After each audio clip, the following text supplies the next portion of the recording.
Hello দর্শক, আসসালামু আলাইকুম। আজকে যাচ্ছি আমি সালাতুল ইস্তেসকার নামাজ আদায় করতে। সম্ভবত কক্সবাজার জেলার মধ্যে এটি প্রথম, আমি সেটা কখনো দেখি নাই। আমি আজকে প্রথম যাচ্ছি আমার জীবনে। আমি আসলে যাচ্ছি জীবনে প্রথম দেখতে এরকম নামাজটা, ইস্তেসকার নামাজ কীরকম।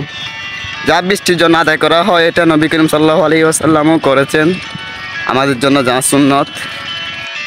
আপনারা সবাই দেখতেছেন গোটা দেশে প্রচণ্ড রোদ, তাপমাত্রা অনেক বৃদ্ধি পেয়েছে স্বাভাবিকের চেয়ে। আর সালাতুল ইস্তেসকার নামাজ আদায়ের নিয়ম একামত আর আজান ছাড়াই 2 রাকাত নামাজ আদায় করতে হয়। তারপর ইমাম সাহেব খুতবা দিবেন, যা বড় বড় করে আমরা যে ইমামের পিছনে যে মানুষগুলো থাকবে তাদেরকে ইস্তেগফার পড়তে হয় আর কোরআন তেলাওয়াত করতে হয়। বিভিন্ন ধরনের হাদিস আছে তা তেলাওয়াত করে আল্লাহর কাছে ক্ষমা প্রার্থনা করতে হয় যে আমরা অনেক পাপ করেছি, আল্লাহর কাছে সেটা ক্ষমাচ্ছে। বৃষ্টির জন্য দোয়া প্রার্থনা করব সবাই। সো সবাই আমার সাথে চলেন, দেখা যাক কীরকম নামাজ, জীবনের প্রথম যেহেতু। আপনারা সবাই দেখতে থাকেন। আমি চলে আসলাম নামাজ পড়ার জন্য উজু করতে। উজু করে এখন চলে যাব সেই নামাজ আদায় করতে। এখন আমি পথে রয়েছি। আপনারা দেখতে পাচ্ছেন যে এখানে অসংখ্য লোক দেখা যাচ্ছে, যারা অধীর আগ্রহে বসে আছেন সেই নামাজ আদায় করতে।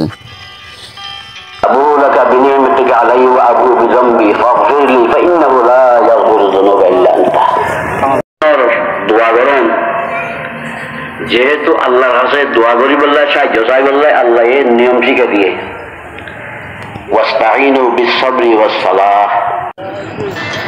এখন আমরা নামাজ পড়ার জন্য কাতারবন্দি হচ্ছি।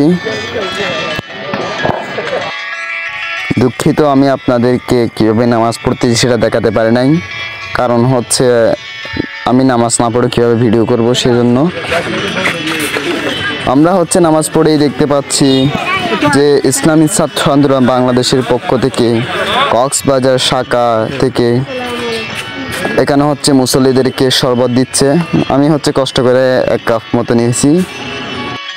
আলহামদুলিল্লাহ, এখন আমি বাসায় চলে যাচ্ছি সালাতুল ইস্তেসকার নামাজ পড়ে। সো সেখানে আমি আপনাদেরকে দেখাতে পারি নাই কীভাবে নামাজটা পড়ে। আমি আপনাদেরকে এটা বলবো যে নামাজটা কীভাবে পড়ে সেটা দেখা দিই। এখন প্রথমে নিয়ত করে 2 রাকাত নামাজ আদায় করবেন, যে আল্লাহর কাছে ক্ষমাচ্ছে। আর নামাজ পড়ার পরে ইমাম সাহেব খুতবা দিবেন, ওই খুতবাটা আপনার শুনতে হবে।